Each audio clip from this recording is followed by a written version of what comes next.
Niekas nieko, ramu. Tik vieną naktį kažkas bar į langą. Išsigandau. Kas čia, pagalvojau. Pažiūriu, klebonas Martinkus. Šulcienė, išvežk kurvaką, nes nukentėsi pati. Atras, sušaudys visus. Išvežk kur, paslėpk. Išsigandau baisiausiai. Rytą anksti nulėkiau pas kleboną. Paklausiau jo motinos, kur klebonas? Lipk aukštyn, vatys ten. Užlipau, sakau, kad sesuo kaime gyvena. Gal ten galėsiu paslėpti, bet kaip ten duoti žinią? Paklausti reikia ir priims. Klebonas liepė paimti jų dviratį ir važiuoti. Išvykau. Kai nuvažiavau, sesuo buvo grįžusi, ką tik karvę pamelžusi. Dar anksti buvo. Viską papasakau. Sesuo Marelė norėtų paimti, bet nėra namuose vyro, nepasitarusi negali. Sesuo Marelė Bukontienė gyveno dideliame ūkyje. Pas ją gyveno našlė sesuo Elena su 2 vaikais. Marelė vaikų neturėjo, jų dukrelė buvo mirusi. Paskui sesuo sako, atvežk. Įdavė man didelį duonos kepalą, lašinių, viską surišo į skarelę, užsidėjau ant dviračio ir išvažiavau. Prieš žydikus sustabdo partizanai. Iš kur važiuoji? Pasakiau, kad važiavau pas seserį duonos, valgyti neturiu ko. Patikėjo. Samauskas dar išrašė pažymėjimą, liepė ateiti raštinę maisto.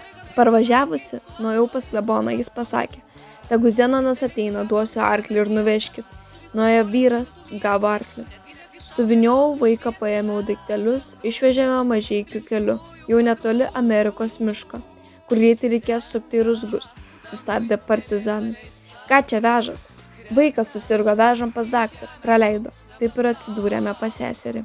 Sesuo pamilo vaiką, augino kaip savo. Po kiek laiko įvirto pas mane partizanai. Kieno tas vaikas? Kur žydo vaikas? Neturiu aš svetimų vaikų, visi savi. Išvertė, išgriozdė visur, bet vaiko jau neberado. Atvežk vežimėlį ryti raštinę, reikia imta. Nuvežiau kitą dieną vežimėlį ir atidau. Dar susakiau viską išeidama. Partizanai nuvažiavo ir pas seserį. Kur vaikas? Neturiu. Sesuo kitame trobos gale gyvena, ji turi vaikų. Jis išėjo ten. Kieno tas vaikas? Suriko, pamatė suviniotą moninką. Radau šiaudų kūgyje, pamestą ir paėmiau. Nežinau, kieno jis. Gal kokia mergina paliko. Aš pas žydus nesu tarnavusi. Žydų vaikų nepažįstu. Bukontienė, ar pasimsi vaiką ir išeini? Ūkį palikdama arba atiduok vaiką. Sesuo paėmė vaiką ir sako, aš geriau su vaiku išeinu, bet jums jo netiduosiu. Mes savo vaikų neturim. Džiaugiamės radę. Čia ir jos vyras Bukontas buvo. Pavaišino partizanus. Pasiskolino iš turtingo ūkininko Girdvainio 1500 markių, padėjo partizanams. Šie pinigus paėmė, pakviešėjo kiek ir išėjo, daugiau nieko nesakė. Po kurio laiko klebonas Martinkus ir Vaitkevičius atvažiavo pas seserį. Aš jį buvau pranešusi, kad atvažiuos, padėjau truputį pasiruošti. Pakrikštijo Alfonso vardu. Pavardę davė sesers ir jos vyrų Ruktų. Kūmos buvo Vaitkevičius ir sesuo Marelė. Taip ir paliko augti Alfonsėlis pas seserį, daugiau niekas nebesikabinėjo. O broli, mano krūtiniai tėvo ir motinos kapas. Ir trečias, tas mažas kapas tavo, ant kreivų miestelio šaligatvių lyg pienis, žvaigždės sugeltonavo. O aitvaras tavo kilo aukštyn su balandžiais. Tau ėjo 6, man 3 mėnuo.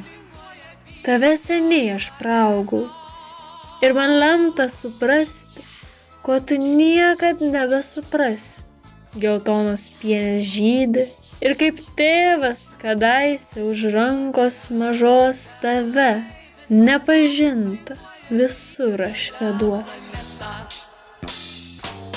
Skrenda, dangui strėlė paleista, krenta, į žemę plunksna balta, gandrė, tegu ramiai vis tada linguoja vygia žalia.